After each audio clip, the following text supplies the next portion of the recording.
Hello. Hello. Hi. I'm Dwayna Welch, and I'd like to tell you a bit about myself before we get started and hopefully learn a bit about you today. I got my PhD at the University of Florida in 1998, and my special topic of study, in which I got a bachelor's, a master's, a certification, and a doctorate, was memory and aging, which is not what we're talking about today. Instead, toward the end of graduate school, I had a particularly terrible heartbreak, and I remember going to a bookstore and looking for books on the topic of relationships, and the book that I wanted was a book that used science to give advice that was neither a science book nor strictly an advice book. I wanted an amalgam of those two things. I wanted it to sound like somebody kind and wise was in my kitchen with me while we both got a little tipsy on wine, and they told me how it was, and that I knew I could trust this because it wasn't just their opinion. That book did not exist. So then I thought, well, I wonder, I'm kind of assuming that something's there that might not be there. Maybe there isn't science on relationships, but there was a lot of it.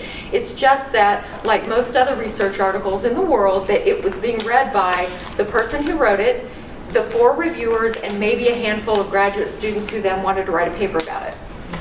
Most people weren't reading it.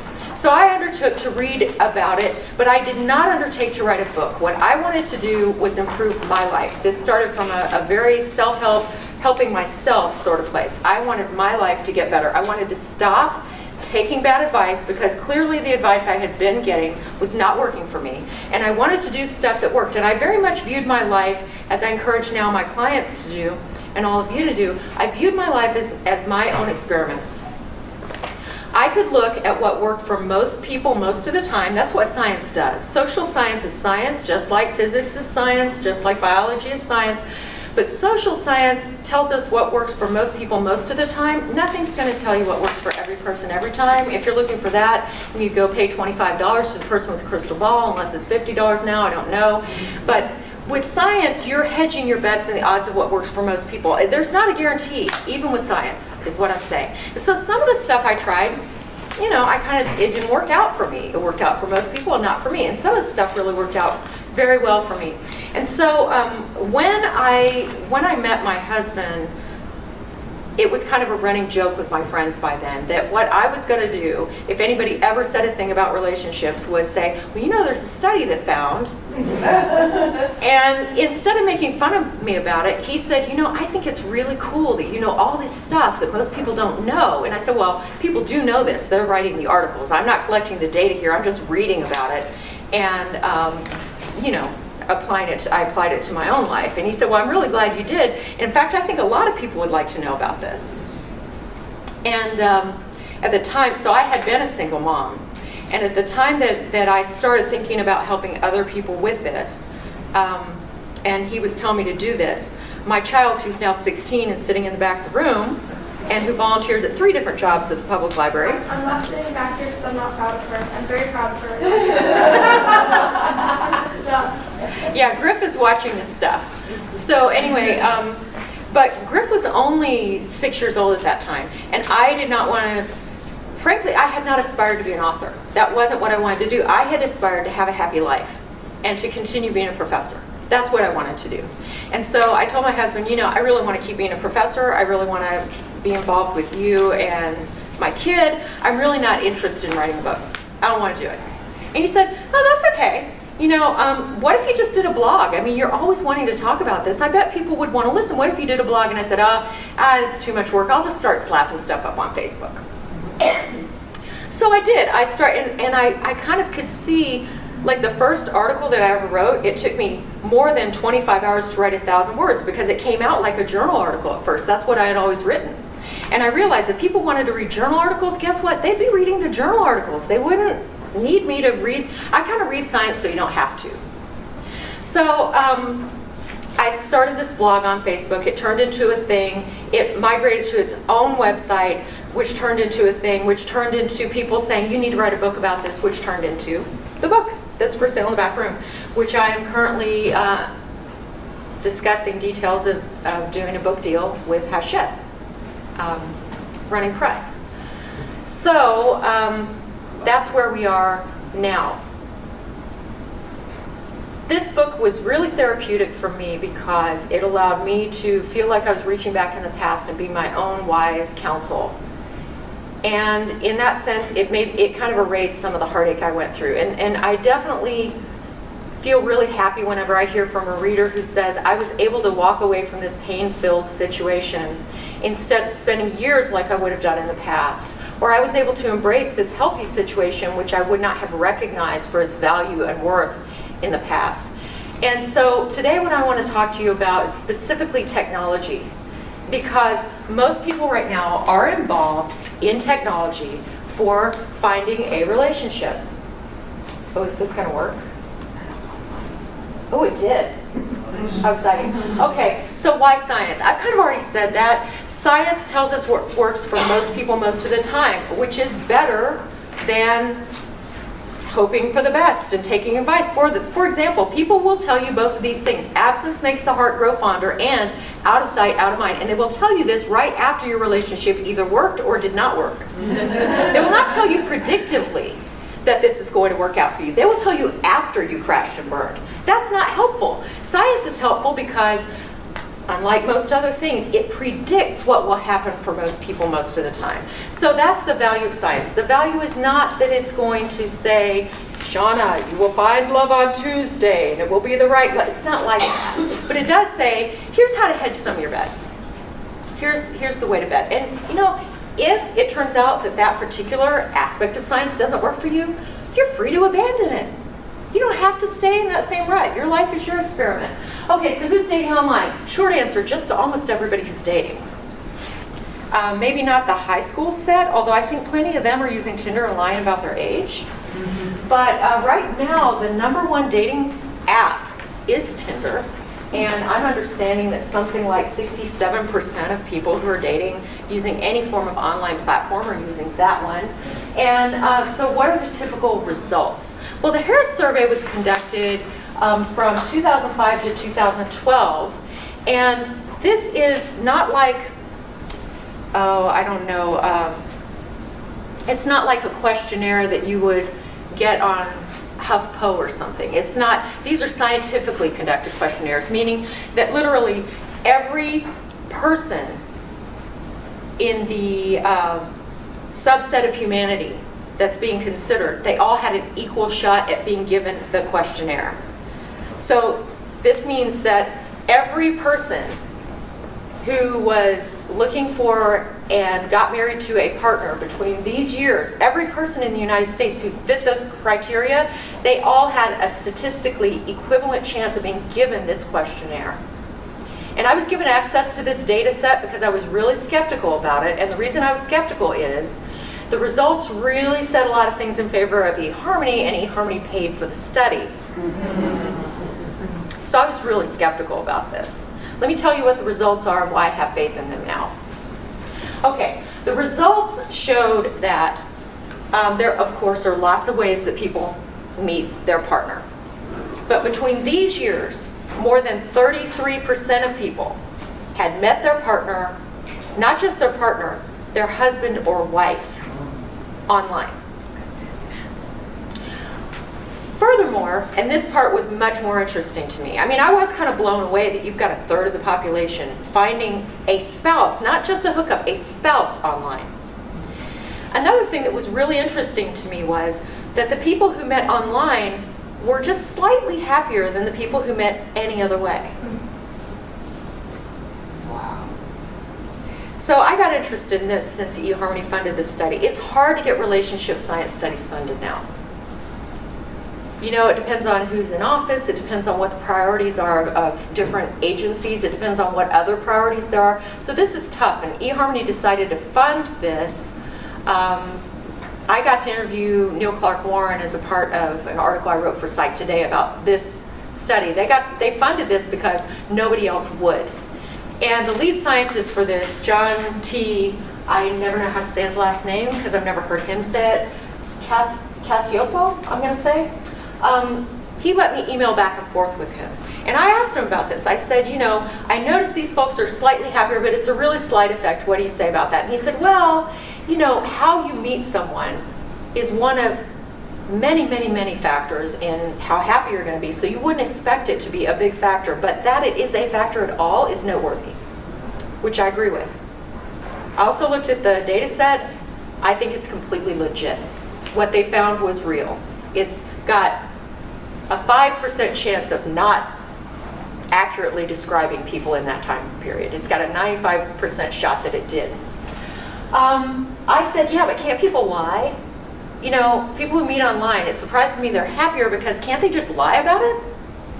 Well, of course they can, but what's interesting is most people become more honest online rather than less. That's why you have to block people on Facebook, right?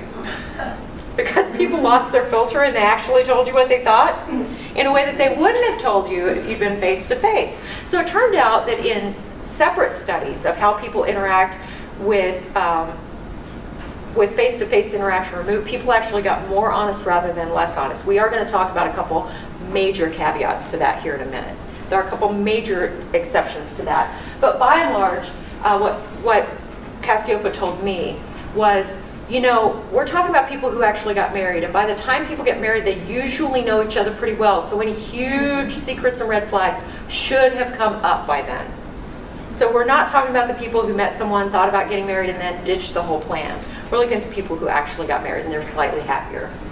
Also, online dating, it just leaps over a number of hurdles. I remember when I was single and looking, so one of the ways that you can up your chances of finding the right partner is you can go to the same place alone repeatedly. You can become the familiar face. We know for sure that as you become more familiar to people, they become less threatened by you, you become more approachable, and they like you more. All of the above, unless they already had a strong gut reaction against you, in which case more exposure makes them hate you more. So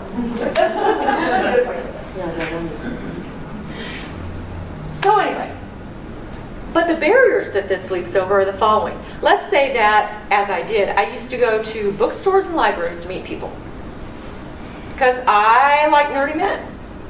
I like big books and I cannot lie. So I know, that's terrible. It's kind of a dad joke. Anyway, so I would go to these two places. I would go there repeatedly. I would come with a friendly face. I would look at guys that I thought were cute. I would smile at them, which are, you know, guys, if a woman's doing that to you and she does it repeatedly, if she does it just once, or if I'm doing it to you today, that's because I'm standing here and I only have so many people to look at. But if she has no reason to be interacting with you and she's looking you dead in the eye and smiling repeatedly and holding your eye contact, she may as well be waving a banner that says, "Come hither." That is international. There have been people who, Monica Moore studied flirting. What do women do? And that's what they do. There's other stuff they do too, but those are, you know, you should see that like a beacon. Anyway, so I'm doing that, and you know, it was just me, and I didn't get anybody I wanted, let's just put it that way. That didn't work for me. What worked for me was online dating, and here's one of the reasons why. Yeah, I met my husband online. I thought it was a fluke. I was surprised to find that it's as common as it is, because I didn't know all the science about that when he and I met. This is more recent than he and I are. So, first of all, the people online have advertised that they are looking. Look, when I'm in the public library or when I'm in a bookstore, do I know that you're looking, or are you just looking for books? I don't know. These people have claimed they are single, which depending on the website or the app, they probably are. So right away, two big hurdles are cleared. They're willing to talk about what kind of relationship they might want to have. You can ask that question immediately. Whereas if I walked up to somebody in a library and I said, "I'm looking for a husband, are you looking for a wife?" Okay, they should call someone. Security, but online it's all good. And for these, and also you can see whether someone's similar to you. What they say about themselves in their profile, studies show usually most of it's true. And usually what they ask for is a good reflection of who they are. And so you get more information. You know, random dude at library, I don't know anything about you except that you go to the library. That's it. But online, you have told me you like dogs, but you're not so crazy about cats, and you have 2 kids already and you don't want more. I know a lot about you online. So for these reasons, I think that's one reason online actually has turned out to be a remarkably good way to meet people. There's so much filtering you can do ahead of time, and therefore so much time you save and so many more people that you might meet who are more compatible with you. Okay, my work assumes that you are looking to have a lifelong love relationship, not let's hit it and quit it. The subtitle of my book, which someone out there has, I think, right now, you can pass it around if you want. The subtitle of my book is not How to Get Laid in 3 Easy Steps. It's 10 proven steps for my wish to I do. So if you're in the short-term mating market, very little of what I'm going to say is going to be applicable. But if you're in the long-term mating market and you are gay, straight, or bi, I think that's everyone. Well, maybe not asexual, but I doubt those folks are showing up here, but maybe they are. My book's probably going to apply to you. And so you have to look at what are your goals versus what is the goal of this particular website or app. Because I keep hearing from people who say, I went on Tinder to find a husband and I got played. What a shock. This is not a shock. Tinder was created as a game. Really, truly. The creators of Tinder said that they created it as a game. Factually did a study on Tinder users, found that 30% of the men on Tinder are married. Found that men were very likely, much likelier than women, to say that they were on Tinder for hookups. Found that men would swipe right on literally hundreds of profiles, including on the profiles of women they didn't even find attractive, in the hopes that any of these women would offer up sex. It is not a compliment to be swiped right on if the person doing the swiping is male, is what this study says. Not on Tinder. Bumble, also free. I think OkCupid has some free aspects and some that aren't. There are a number of websites also that have some free and some paid. If you're in this lecture today and you're looking for long-term love, you want to pay. And you want to pay as much as you can afford. And here's why. Who do you think is hanging out at the free apps and sites? People who don't want any investment. And in fact, recent research indicates that's exactly right. It indicates somebody who's more willing to invest up front is more willing to invest in an actual relationship. In yet other studies by Buss and Schmidt, it found that what men want when they hook up, they're hoping for another hookup. Like, women will think he slept with me once and he wants to sleep with me again, we're entering a relationship. That's not what science is finding. It's finding if I hooked up with you once, I want to hook up with you again. Women who hook up usually are actually, often non-consciously, using that hookup as a thin end of the wedge to get into a relationship. The goals are not compatible. So you got to ask yourself, what do you want? Now live your truth. If what you want is to hit it and quit it, go on Tinder. If what you want is a long-term, and I know Tinder talks about all their marriages. Look, I'm going to use a statement from the part of the world I grew up in. Even a blind pig will find an acorn now and then. Okay? Anyone can, anything you do. You can find people who said, I never looked at all and that was my strategy. Well, good for them, but that's not the way to bet. That is not a scientifically proven strategy. You know what we call most of the people who don't strategically look? We call them single. And if you're single and happy with it, that's great. But if you're involuntarily single, let's talk. You're going to need to look, and you're going to need to look strategically. So you not only want a paid site, you want a long questionnaire preceding people's ability to put up their profile, because it weeds out people who are just looking for a good time. Yes? So is your class for people that just want a nice relationship, they don't want to get married? My class? You mean today? Yes, today. Yeah, I don't really want to get married. Then don't. Okay. You can get a wonderful long-term relationship. Okay. I just wonder if I was wasting my time. Yes, you are. No, I'm kidding. I don't think you're you're wasting your time, but that's, a subjective question. You'll have to determine as we go along whether that's true for you.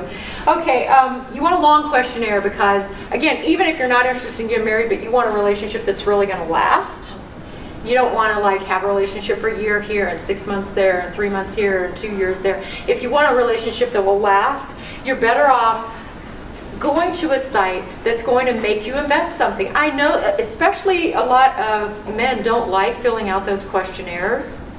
And I understand that. You may kind of be like, don't bore us, get to the chorus, I just want to date somebody already. Even if you are looking for a serious relationship. But the thing is, I've heard from plenty of men who said they went on Tinder or Bumble or something, some free app or site, and that I had one guy who said, could I please meet someone who's not already married? Like he kept meeting women who weren't quite divorced yet, but said they were. He took this one woman, I remember he said he took her to, like courtside seats at a really important ball game, and she revealed to him there after 3 months of dating that she was still actually married, and he got up and left. And he said, like, what is it? So, if you don't want to mix with those folks, there's an easy way to not mix with them. Go to a paid site, go to one that requires a lengthy questionnaire, answer the questions. I don't care how much you grumble while you answer them, that's okay. Nobody else hears you. But answer them. And so that helps you because you're requiring more investment. And it also kind of is a test for how invested you are in finding this. If it's too much for you to pay a little money and answer some questions, then maybe you don't really want this that badly. I have had clients who we've done work and they're like, you know what? I don't want this. I thought I wanted this because everybody told me I wanted this, but I don't. I like my life the way it is. I'd like to just occasionally, find somebody I like well enough to go visit a national park with. That's all. That's fine. I'm not telling you what goal to have. I'm saying if this is your goal, that this is in your best interest. So it's also best if you find a site that allows you to do some level of matching versus just hunt and peck. So a lot of the sites that are out there, it's just like a photographic free-for-all. Like there are all these pictures, but you have to wade through the profiles. It doesn't give you any idea of how well matched you are with someone. A number of sites, on the other hand, will tell you the percentage you're matched with someone. I think Match.com does that. eHarmony actually handpicks people to send to you based on their own secret algorithm about that kind of thing, using similarity as the algorithm that they're using. And other sites, it's just like, well, we're all adults here. Let's go and see what we see. Matching is a good thing, though, because a lot of science shows that people are a lot happier. Their marriages not only are, first of all, their relationship not only is likely to lead to something long-term or to marriage, but they're likely to be happier once they commit, if they have a lot of similarity. Here's another thing. Have you ever, gotten together with somebody who's your polar opposite? People say, well, opposites attract, and then you crash and burn. Or they say, you're with somebody just like you, and they say, well, birds of a feather flock together. Thanks for telling me after the fact. Science will tell you definitively similarity is the way to go. There are dozens and dozens of studies that lead to that conclusion. Now, do we all know some people who say, well, I married my opposite? I will tell you two things about that. First of all, yeah, we all marry our opposite in one way or another. We all unite with our opposite in one way or another because we're not genetic clones. We haven't had all the same life experiences. So even if you find someone highly compatible and similar, there are going to be some differences. My husband and I are really similar. We really don't have many fights at all, but we're not just the same. He's off sleeping on the ground somewhere right now, and I'm not. He volunteers 40 hours a week with wild animals, and I never have done that. I'd rather, live in nerdtopia and do my nerdy thing, and he doesn't read many books, and that's all fine. We don't care about those differences. But if there's a point of difference that you really care about, most of these people who say I married my opposite, they're fighting about those things. You look at what people fight about. They don't ever say, well, I want to save money too. They fight because one wants to spend and the other wants to save, and that they have a big difference. Okay. I've got sites in plural here. Which sites, not which site. I encourage you to take a note out of the fisherman non-manual. I don't know if they have a manual. Probably they do. When you're deep sea fishing, you should cast more than one line at a time. And I want you to do that here. Find more than one website. This benefits you in numerous ways. First of all, it puts your picture and your information in front of more people. Second of all, it keeps you from becoming completely impatient with the process. I'm not hearing anything from JDate. Fine, we'll be on eHarmony and Match too, that's fine. There was this dating site in the United Kingdom that had me write some articles for them. And the dating site was called Muddy Matches. It was a matching site for farmers in Ireland and the UK. There's a niche site for just there's Christian Mingle, there's JDate that's Jewish, although I recently found out most of the women on JDate aren't Jewish. I don't know how does that shake That's out? wrong. It's I like, found that too, that's why I got off. did that happen to I was on you? for very little time and I realized, wait, how is this possible? Yeah, it's possible because I guess, a lot of women like these Jewish guys. I'm married to a Jewish guy. I didn't use JDate. We met on eHarmony, but, So casting more than one line. Another one is chemistry.com. They will share with you your personality profile and the personality profile of the matches they send you. So you can learn some cool stuff about their personality. The number one difference that people fight about is differences in personality because it colors so much of the way you interact. So that's valuable information. So you need to know yourself and your goals. Tinder it's a playground. And I am not saying there's anything wrong with a playground if you want to play, but I keep hearing from people who are getting hurt because that's not what they wanted. So just, be knowledgeable about it, be smart about it. Yes? What do you know about sites for specific age groups?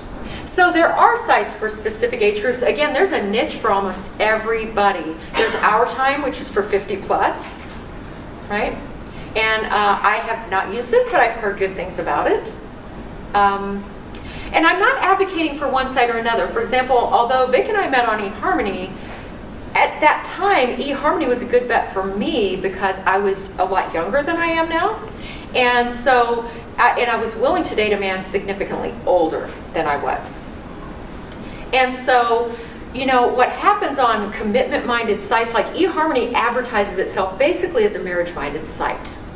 And then it has specific sites for same-sex oriented pairings also, and they're all oriented toward a lifelong relationship.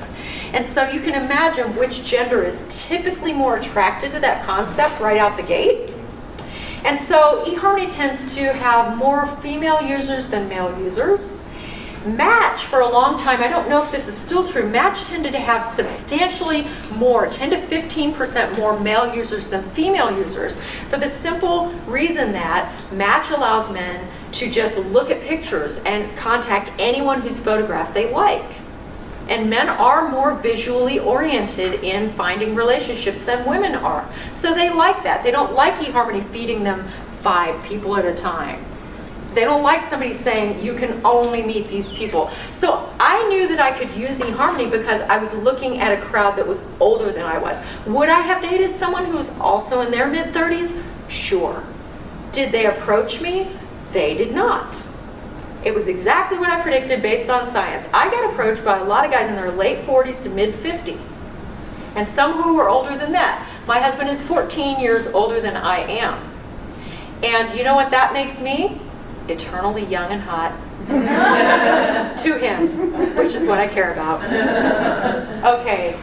I know a lot of women really don't like my advice of there's a way to become instantly young and hot without losing weight or dyeing your hair or anything, and it's to date older men. A lot of women don't like that, but it does work.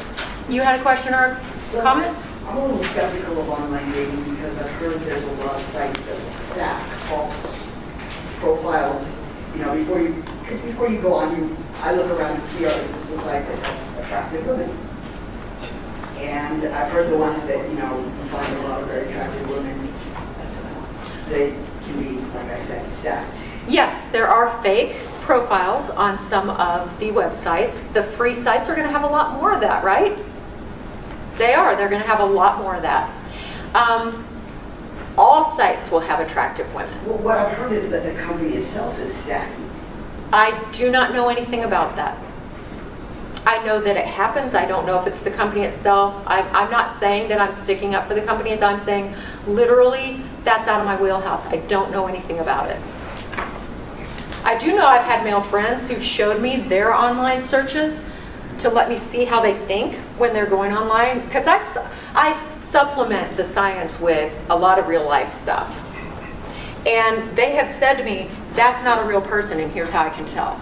Like, they can recognize the fake profiles. My name's Dwayna, so a lot of bots think I'm a man. And so I get on Facebook, I get a lot of friend requests from people like that, right? And also a lot of friend requests from people who are colonels or sea captains that also aren't real. I get it all. Okay, so putting yourself out there. People pay me $125 an hour to do this with them, so I hope you're going to take some notes is where I'm going with this, because my doing it with you is more expensive. Basically, you're going to start with a list. You're not going to write anything online right at first. You're going to start with a list, and the list is it comes in 3 parts. Part number 1 of the list is you're going to write down every single thing that you can think of that you want or have to have in a long-term partner. Everything. If you want to think of it as, I'm going to write down my absolute deal breakers, or these are the things my ex did that drove me nuts and I'm never going there again, that's fine. That's stage 1. Just get it all out there. It is a brainstorm. And please do it on your cell phone or on your computer, someplace where it's easy to add to and move stuff around. Because this is not a one and done thing. I worked on my list over a period of years. So, because you're gonna, you'll date some of the wrong people and then you'll think, well, I couldn't stand that, so that's going on the list now. Or I loved this, too bad it didn't work out, but I really loved these 8 things about this person. Gosh, they were almost perfect. I wish I could have had these 8 things. Put that on the list. I see a lot of yes out there. In my experience, I find better than nothings or BTNs are the hardest. The near miss is really tough. The person who you almost could commit to, but you couldn't because there was some deal breaker. Write down everything you loved about them. Put that on the list. Think back over your history. Think about your values, your goals. Put all of that on the list. Okay, now the second part of this list is you're going to put a check mark next to absolutely everything that you put down that actually describes you. So, for example, if I said politically liberal, well, I am politically liberal. So that's a check mark for me. If I said likes cats, or likes dogs, or likes guacamole, all those things are true for me, so I would put a check mark next to those things. To the extent your list actually describes you, that's a good list. Here's when you have a bad list. A bad list is when you ask for stuff you can't offer. I want a really beautiful girl. If you don't have the goods to part with, no. You have to match her. This is whether you're a man or woman. You're either going to match her or you're going to have some resources to trade for all that youthful hotness. That's how that's going to go down. Studies in 37 different cultures and countries bear this out. You're not going to, and let me tell you, if you got a better deal than that, if you got a woman who's much better looking than you and you don't have resources to make up for it, you're getting cheated on, dumped, or both. Also from science. So, don't ask for it if you can't offer something in return. Yep, I'm sorry, but at the beginning, relationships, it's a market at the very beginning. Later on, it's all about the love, but you don't know this person yet. It's not about that yet. Yes? Well, when you say resources, could you specify? Because I'm thinking... Well, in some countries, it's goats. So when I say resources, what do I mean? Are you talking about material resources, or are you talking about, because somebody could be like, real funny and smart and all these things. You might not look, the greatest, but so that could be. Resources involve anything that will allow a partner to provide provision and or protection to a mate. And yes, this includes things like sense of humor, which is universally valued. Those guys are smarter, they're more socially adept, they make better choices, and guess what? They wind up making more money. Not a terrific surprise. almost everything that women write down as tops of what they want, like sense of humor, height, the kind of build they look for, the kind of career or education they look for, almost all of it is a marker for the ability to provide, protect. Almost everything that women write down about that. And you know, the women who offer, and again, I'm acting right now just for the moment as if everybody's heterosexual. I know that's not true. I will get to the other orientations in just a moment. But if you're heterosexual, if you are seeking a woman, a man seeking a woman, if you're a really young man, she will look at your ambition and your education and if you're in school as a marker of what you will provide and protect someday. She will bank on your future. If you are past the age of 35 or so, she is done betting about your future. You have what you have. She's assuming that's it. So, you're going to either find somebody who matches you in terms of physical attraction. That's what mostly happens in the real world. In the real world, the matching phenomenon is a real thing. Most people, look, everybody, it's funny, there's this research at a website called hotornot.com. And social scientists, there are more than 12 billion pictures up at Hot or Not. That's more than there are people on the planet. Like, think about it. There's 7 billion people on the planet. There are 12 billion photos at hotornot.com. Some people are there more than once. A lot of people, I'm thinking. So anyway, if you go there, it allows you, as long as you'll rate other people on a 1 to 10 scale, you'll see how people are rating you on a 1 to 10 scale. And what scientists have found is there's a lot of consistency there. We all know who the 10s are. We all know who the 8s are. We all know who 5, et cetera, et cetera. We all know.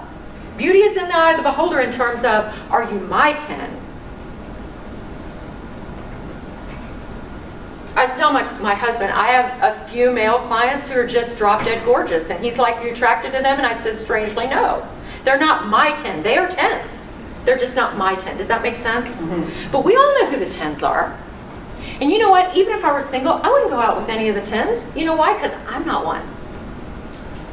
It is a mistake to date above your league in physical attractiveness. It is a mistake for women. It is a mistake for men. The odds that you will be ignored, cheated on, and abandoned escalate.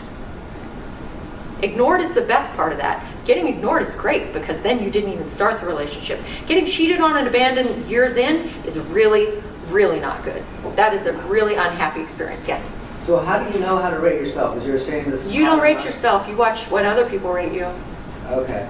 No, I've read your book, and it's kind of tell my friends. Thank you. Yeah, it's tell my friends. It kind of came down to this: women see men as a walking wallet.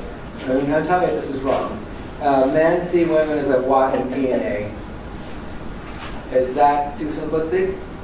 Yes. So, but there's a grain of truth in it. He says, do women see men, he's read my book, do women see men as basically a mobile ATM? And do men see women as TNA? Okay, when people don't know each other at all, they over-index those things. And by the way, if you think this is like, oh, this is just straight men, gay men also over-index youth and beauty and partners. Men, period, over-index youth and beauty and partners, especially when they know nothing else. Do I know men who have aged with their wives, who really love their wives? I don't look as good as I did 10 years ago when Vic and I met. Does he still love me? Yes, he does. Will he still love me when I'm much older? I told him once, I said, oh honey, I'm so sorry I can't always be youthful and beautiful for you. You know, I'm aging all the time. There's not much I can do about it. And he goes, that's okay. And I said, really? And he goes, yeah, I'll be dead by then. Yeah, probably so. Okay, so, but that's not all women and men value. Character absolutely counts. Have any of you ever met a person you found really attractive, they opened their mouths and you were like, I'm done here? Show of hands, how many has that happened to? And Almost the opposite. everybody. And the opposite. Have you ever met somebody who over time became more attractive to you? Yes. So character actually does count, and I can tell you the 4 aspects of character that people everywhere in the world, from hunter-gatherer societies to right here, right now, what they value. These aspects of character, in other words, yes, men, your resources are going to get you where you can meet people. Women, yes, your youth and beauty will open doors where people walk closer to you. Yes, that's going to happen. But what happens next is up to you. And you better have the character to back it up. And here's what people are looking for. They're looking for, one of my students when I was teaching university, I taught university for 20 years. I don't do it anymore. But one of my students said, oh, it's the acronym is KILL.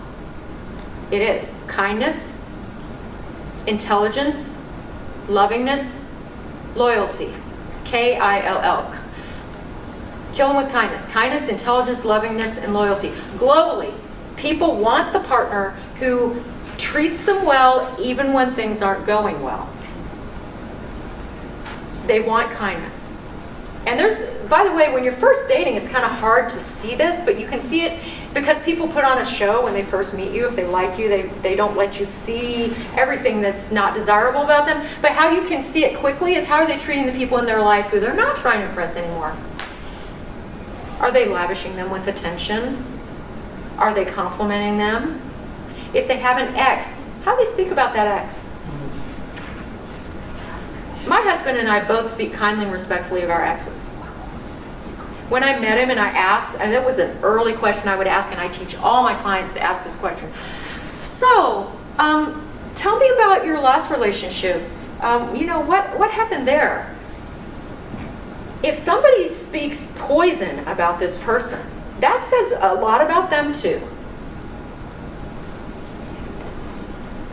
So, you need to look for someone kind, somebody who matches you intellectually, somebody who's loving and someone loyal, and you need to offer those things. And if you feel like, whoa, I'm realizing things about myself right now where I could stand to work on that, you know what? Fortunately, human beings have this large pulsating brain that allows us to work on these things and get better at them. I hope that I have gotten better at being a good partner the longer I've been in this partnership rather than worse at it. Okay, so you make your list. Part 1, everything but the kitchen sink. Part 2, is this me? Put check marks. Part 3, can I really offer that if I'm asking for it? Get rid of it if you can't. Part 4, now you're going to okay, I said this only had 3 parts, apparently it has more. now you're gonna reorient your list, and what you're gonna do is you're gonna put this list in order of the stuff that's a must-have, a deal breaker, must-have. That's gonna go at the top, and everything else is gonna go underneath the category of wants. I want this, but if the other person were otherwise wonderful, I could accept the lack of this.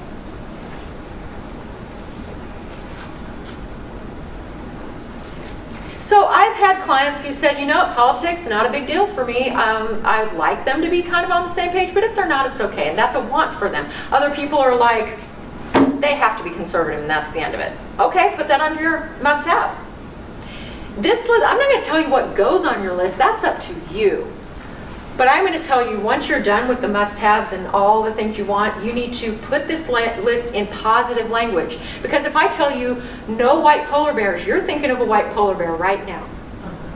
So you can't, all those things I said earlier about, think about, oh, not that, not that. Now you have to turn it around, put it in positive language so your brain unconsciously scans for what you want instead of unconsciously scanning for what you don't want. So, for example, let's say that you had been with someone. I hear from folks who've been in this situation all the time. They say, but I was with somebody who had a serious addiction, and I want to say no addicts. Say somebody who's sober and responsible as a lifestyle. Put it in positive language of what you seek instead of what you don't seek. All right, so you've made your list. That is absolutely essential before you go online and post a profile. Online on your profile, when you're talking about your actual content and what you put there, OkCupid is a wealth. It has a wealth of data. And their data analysts regularly publish articles that utilize statistics to tell you what's working for people on their site and what isn't. And they will tell you, you can't just have good pictures. You have to have good content. If you want a worthwhile interaction. Look, if you're drop dead gorgeous and you just want fluff, you can just have good pictures. But if you want something real, I can't overestimate the importance of having good content. So how do you get that good content? Well, here is one way. There are lots of ways. But one way you can get good content is look at your list, take a pop song from the era of person you're looking for, and rewrite the lyrics to match your list. I did that. It came to me one night in a dream. I'm going to sing it to you, part of it. It was the Pina Colada song. This is before Jack Johnson did a redo that got really popular. And I just started writing it down. And I had a green Mini Cooper at the time. I didn't care if people liked Mini Coopers, but it fit the song. If you like green Mini Coopers and ideas are your game, if you're politically liberal and you have a big brain, if you like making love at 1 p.m. while my kid takes a nap, you're the man I have looked for, so let's cut through the crap. That was just, and it went on for 5 stanzas. 5 stanzas of this. You know, I said, if you're good in the kitchen, I said all this kind of stuff. And then when men would write to me, first of all, men look for fun. If you are trying to attract a man, men look for fun. And the reason for that is fun connotes youthfulness. Men are always attuned to youth and beauty. Gay men, straight men, doesn't matter. They're attuned to youth and beauty. And guess what's youthful and beautiful? Fun! So you can put the word fun in your profile a few times, and it automatically triggers that part of the brain that says, oh yeah, I like her. Or you can simply be fun. I didn't use the word fun anywhere, but the whole thing was so much fun. I had so many responses to that. It was incredible how many responses I had to that. Now, the reason that your content is so important is because it's going to act as a filter. You're going to draw people closer, and then what you're going to say when somebody approaches you and they want to get to know you is, hey, when I wrote that profile, I was serious about all that. I said it in a fun way, but I really want to find someone who matches what I'm looking for. Would you tell me how, what things you match on and what things you don't? I've had so many female clients who are afraid to do this with men. Now, female clients who want women aren't afraid to do that at all, because women, usually gay or straight, they like to get into the nitty-gritty. But I've had a lot of heterosexual female clients who say, I'm afraid to say that. And I say, if this guy's looking for something long-term, and he likes you, he's going to answer your questions. If he doesn't, he's going to bugger off, which is fine. You are specifically not looking for Mr. Right now. You're looking for Mr. Right. I sent everybody the full song and said, I really thought about this, and I looked at your profile, and yeah, I like what your profile says. I'd like to know, how do you match up to my song? And some guys just disappeared. Good. You only need to marry or get involved with one of them, not all of them. I wasn't looking for a truckload of matches. I was looking for one match. And so, yeah, when I sent that to Vic, and I didn't know this about him at the time, he hates writing, but he liked me. So he painstakingly answered all of it. I didn't find out for months it had taken him hours. And he made it funny, which took him even longer. He really thought about it, because he didn't want to let this one get away. That's how somebody treats you when they're serious. Your whole job here is getting serious. It's not having a hookup. Anyone can have a hookup. Anyone can make this happen. Your headline. Okay, so I had a friend who lets me use this story. She is now engaged to the love of her life. She met him when she was 60. She had told me, I don't think I want to get married. And I said, okay, so you're telling me if you found a guy who had everything on this list and you were attracted to him and he adored you, you wouldn't want to marry him? She's like, well, okay, I probably would. I guess I don't think I'm going to get it. Like, okay, so a perfect person. That person doesn't rate commitment. Yeah, she's getting married to him. But she didn't think he existed. I think as we get older, we get more and more fearful that we've changed too much, other people have changed too much, they've had too many experiences that have damaged them, and we can't get over it, we can't form a lasting lifetime bond. My husband and I had both been through, and I say this in all seriousness, the torments of hell before we got together. We had both been absolutely devastated. My form of devastation involved taking a 28-month-old child on my hip, one suitcase, leaving my almost tenured job at Cal State Fullerton and pretending to take a trip that I never came back from. I'm not saying hypothetically this was devastating. I'm saying this was totally devastating. I had to move into a room of my mom's house for 8 or 9 months. This was not the adulthood I envisioned for myself. My husband has his own story, which he could tell. If you want love, ask yourself if you're going to let your past prevent you from getting it. It really is that simple. If you want love, you will make a commitment to doing whatever it takes. And if you don't want it that much, it's probably not going to happen. She decided she wanted that much, my friend. So she had this profile I had written for her, and she hadn't posted it. And she told me, I'm not getting any traction online. And I said, well, I'm really surprised because, man, that profile that should have brought men to you that were very similar to you. And she said, oh, I didn't post it. And I said, really, why not? And she said, I didn't post it because I showed it to some of my friends and they didn't like it. And I said, these friends, were they female? All of them. I said, are you dating women? She was not. She wanted to date men. I said, this is mating centrism. It's your female friends superimposing their psychology onto guys. One thing I can tell you for absolute sure, as my child would say, this is a true.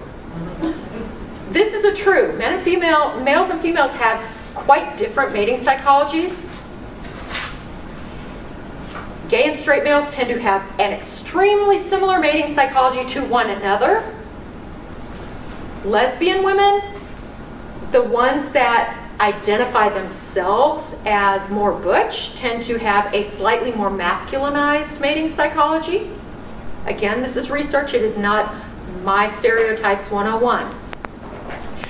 Lesbian women who identify themselves as more femme tend to have a more feminized or more like a straight woman's type of mating psychology that looks for that long-term relationship to get in and stay in.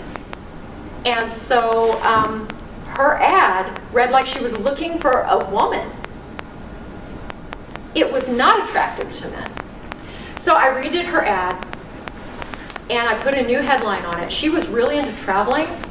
So I had her main picture be one of her, but then the picture that was immediately next to it was a picture that I took in her house. When you would walk in her house, there was a big map right front and center that had pins in it to every place she'd ever been.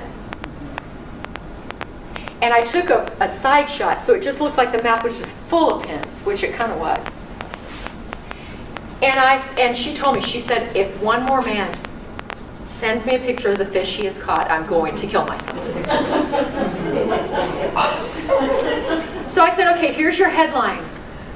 More pins, fewer fish. And then we had this really fun ad. And 2 weeks later, she met the guy she's marrying. It is amazing how many people an effective ad can bring your way. They're just too stinking cute also. Okay, so your headline makes a difference, your content makes a difference. My headline was sing to the tune of the Pina Colada song. That was just my headline. It doesn't have to say what you're looking for. By the way, never ever let any of your content reek of desperation. And I say reek. There's never been a perfume called desperation. Because we all want somebody, confidence is sexy. You ever met somebody you didn't think was too sexy and then they turned out to be confident and you're like, Okay. Your answers to canned questions. A lot of websites have canned questions. Like, how many kids do you want? What religions are acceptable to you? Which ethnic and racial groups would you be willing to date in? What's yours, what's theirs? What ages? I have had Heterosexual women tell me sometimes, hire me to do their profiles with them after they have not been getting any traction. And it turned out that they answered, their answers to the canned questions, the subtext of it was, I'm desperately lonely, I have 8 kids, they all live at home, and I have 20 cats. Even though those weren't true answers. Those weren't true answers for these women. The truth was, so a lot of these canned questions, they don't let you give the full picture. So they say, like it'll say how many kids you have and do you live at home. Well, if it's 3 kids and 1 lives at home, if you say 3 kids and they live at home, it looks like you said all 3 are still at home. Look, the line of people who really wants a partner with a lot of kids who still live at home is a short line. It just is. For many, many reasons. So I would tell you to either not answer some of those questions or answer them in a way that is more favorable to you and you can explain it later. Like you can say, I have kids, and then leave the, if you have 1 kid that lives at home, okay, that people will understand that. But again, I've talked to people who have 5 or 6 kids and only 1 is still at home. You can't be answering 5 or 6 and they live at home. You're not going to meet anyone that way. Yes? What about income? What is Income, I'll tell you later. Okay. Don't answer the income question. I'll tell you later. Wow, money, no. If you answer for them, you look like a gold digger. If you answer for you, you look like a braggart. Don't answer the question.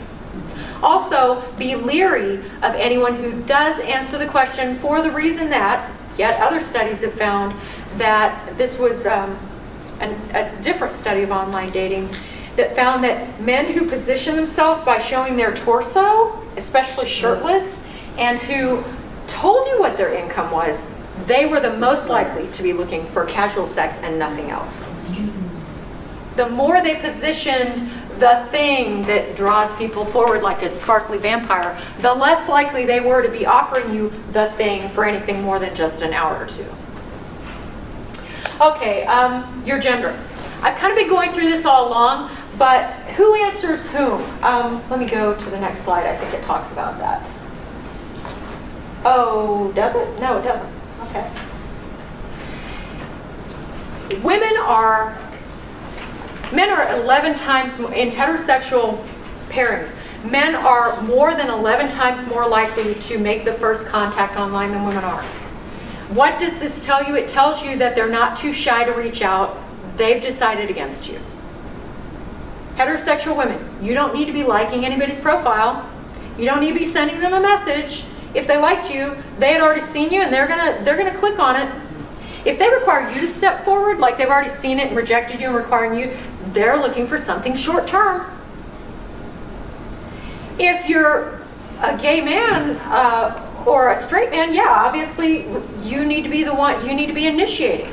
You're sending a message of interest. And if you want something long term, women are looking for someone who wants to invest in them. So invest by sending a message, and don't send, hey, how's it going?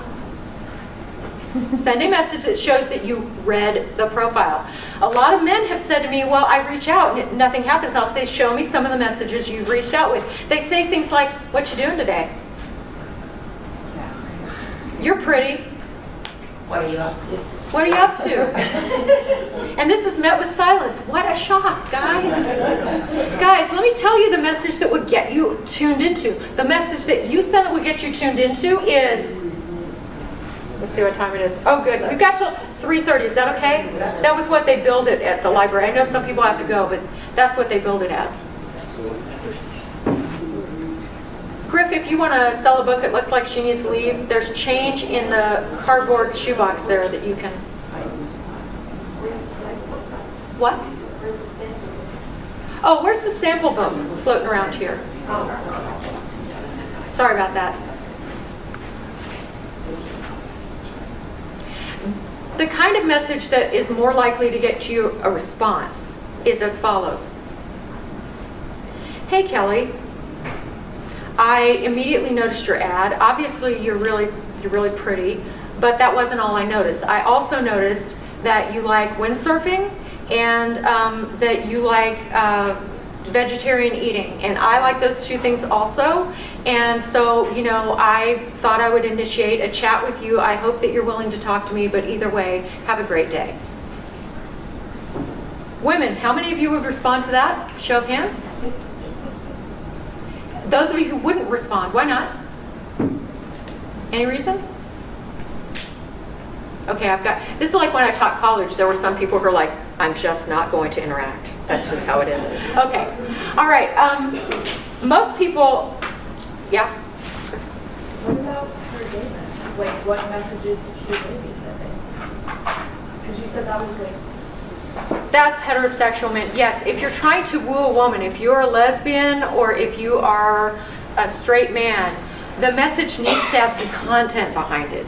If you're a woman sending a message, or if you're a gay man sending a message, a lot of this, frankly, is going to be predicated on your looks. It just is. That's all they know about you virtually. So, I mean, you don't have to put that much into the message. You can say, hey, I saw your profile, I really liked it, hope to hear from you. But I will tell you, you're not going to make a mistake by sending the nicer, longer message that showed that you paid attention and you give a damn. That's not a mistake anyway. Yes. So should a woman answer ads or answer messages that are just, hey, what you doing today? No, I treat them as non-messages.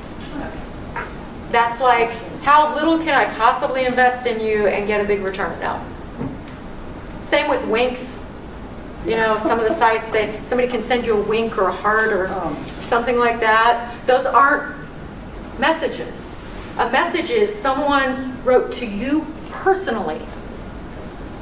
Again, now with short-term mating, there are studies that show that guys that just want short-term mating, anybody who wants to be with a man who wants short-term mating, they get a lot of traction just from sending out a note that says, it can be a generic note that's the same for everyone, and they just send it out to dozens and dozens of people, but they're just looking for someone who's desperate enough to glom onto it. So people who are actually being discriminating and finding a real connection, they'll say a lot more. So screen for it. Okay. It should seem almost like a reverse screening, so that you get a short inquiry, and let's pretend like it's legitimate, and they just put other words, or maybe they're just they're too quick and they're answering 20 ads. So can you reverse screen and say something like, hi, I need more from you, and then leave it at that for your response, and then if they respond to that, then there might be something worth building. So what I have found with clients, I don't know research on this, but I have been seeing clients for on and off for 20 years, and in the past couple, it's the majority of my income. I mean, I see clients all the time now. And what I've found is that when women do that, or when someone who's seeking a man does that, the guy tends to go away. It's not a real winning thing. But if a man says to a woman, you know, I'd like you to tell me more, usually that gets a favorable response because the question is seen as a commitment forward question. I'm looking to know you better. So yes, you can say that. You can say anything. I'm just telling you what tends to work better. You can say absolutely anything. In fact, I printed this out. I'm sorry, this is probably going to horrify some of you. It horrified me. This was so I'm still friends with a lot of my former students on Facebook, and so they're at a different point in life, most of them, because I'm old enough to be their mom. So one of my former students put up, so some girl on OkCupid in Austin, not me, just changed her profile to this, and I don't know her, but I may have just slow clapped. This is the message this other woman had posted. Here are some examples of how not to message me. These are taken straight from my inbox. Now, I have only put a subset on this piece of paper. You have a beautiful vagina. Whoa. No, there are no pictures of my vagina. Don't look for them. You are attractive, and I haven't had sex in forever. Do you F on the first date. Yummy. Do you have a nice butt? Give me an hour with your boobs. Does penis size matter to you? I like that size was spelled S-Z-I-E. Charming and intelligent. The total package. Size doesn't matter to you. So, note that this was on a free site. Again, my clients using paid sites are largely not having this experience. Nothing ventured, nothing gained. The pictures you put on your profile are important. The first picture should be your everyday best, not a glamour shot. I have had men tell me point blank, if I see someone who's clearly been to a studio and had their hair done and wearing something you would only wear if you were on a movie set, I never contact them because I know they don't look like that. It needs to be your everyday best, and it's good if it's even slightly less good as what you look like in real life. I know that's hard. I know that's really tough for people to do, to dare to put a slightly less glowing photo, but I will tell you, you will get fewer responses, but then the responses you do get, these are people who've decided that you meet their bar. When they actually see you, they're gonna be like, wow, this is so great, instead of, wow, I answered your ad. There's wow, and there's wow. Wow. Okay. Research shows that posting pictures of you doing interesting activities, having fun connoting youthfulness, activities connoting youthfulness, pictures of you with your pets, picture of you traveling, these are winners. You need to have at least one on there that's a full body shot. I know some women who are really reluctant to do this and some gay men who are really reluctant to do this. Folks, they're gonna see it. You want them, if they're gonna reject you based on this, you want them to do it immediately, not when they meet you. That is a painful experience to be rejected in front of your face about your looks. It's awful. Don't put any photos of your kids in there, women, unless you're lesbian. That's okay. If you want a woman, if you're a heterosexual guy or you're a lesbian woman or a bisexual woman, it's okay if you want a woman to put a picture of you with your kids. But it is not okay if you're a heterosexual woman. I'll tell you why. So I had someone show me pictures of her with her daughter. And she said, you know, I love when guys have pictures of them with their kids because it shows he's a family man. What do you think of this picture? And I said, the guys looking at this picture are wondering how they can move past you to your daughter. Her daughter was 18 or 20 or something like that. Like, first of all, there's a big contrast effect. I am not youthful and beautiful compared to 18-year-old girls. So no. Second of all, if your kids are young and there are predators out there, they may be contacting you. So they can predate upon your children. You want to shield and protect your children. You do not want to put pictures of your children out there. How recent? The photos need to be taken within the last half a year. There's no excuse for not doing this. Anyone with an iPhone and a tripod, seriously, I have a tripod like that one sitting over there that has a little clicker, and you can take your own photos. Just set it up, take as many pictures as you want, ask your friends which are the pictures that you like the best, and slap a bunch of them on your website. At least one needs to be a full body shot, several need to show activities, and one needs to be pretty close in, a headshot, and that should probably be your main profile shot, should be the headshot. But this guy told me, this is in the book, I just can't believe this still, but it really gives you a window into some of the differences in heterosexual male versus female mating psychology. This woman had posted a picture when the guy got there. She was 15 years older than her picture. Wow.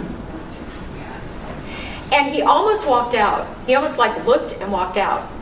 But instead he thought, you know what, hell with this. This is not fair, I'm gonna confront her. So he walked up to her and he said, you know, are you so-and-so? And she said, yes, I am. And he said, I'm not gonna be staying because you lied to me. That's a lie. It's like if a guy said, I make $300,000 a year, and it turns out that he's like, you know, waiting tables and making 25, if that, a year. This is not okay. This is taking something you know the other sex wants, offering it to them, and then yanking it back. Not cool. So, she said, well, I figured I looked better back then, so you would probably meet with me, and then once you got to know my personality, you'd stick around. He said, no. Now I know you're a liar, and I don't want to stick around. And he left. She had it coming, folks.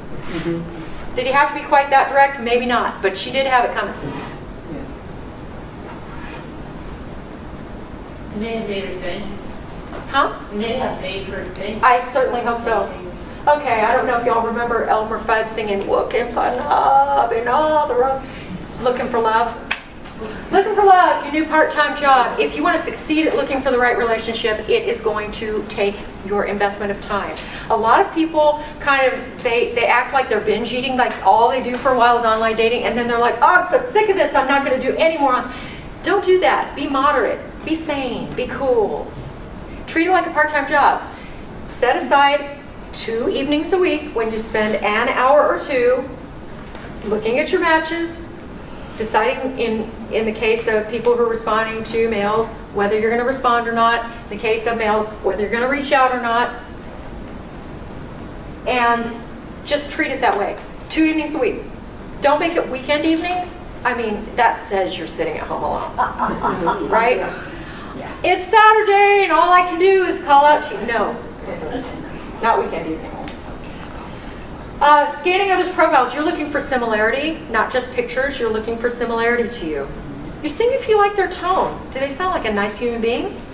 Do they sound like someone you'd want to have in your life as a friend? I mean, you know, the sex only carries relationships so far. I mean, it's a very important thing, but without friendship, it's gonna go away. Friendship will help sustain that. So you want to make sure you feel like, hey, I kind of like you. You seem pretty nice. Making contact, we've already talked about that. We've already talked about that. How to say yes and no. Okay, so somebody writes to you and says, hey, what you doing? Ignore it. Somebody says, I reached out to you yesterday and I didn't hear from you. I'm still hoping to. If that was, hey, what you doing? You can say, oh, I just figured you were sending everybody that message, and just see what they do with that. I advise my clients to have 2 pre-written paragraphs that they keep on the active desktop in a Word document or some kind of a word processing document on their active desktop, so that what they can do is they can just cut and paste and they can customize it. Because I think kindness and respectfulness are a lifestyle and a practice that we engage in. And so you need to confirm it. I would even confirm 2 days before and the day before to show that you're going to do this. Okay, I have had. That sounds a little obsessive.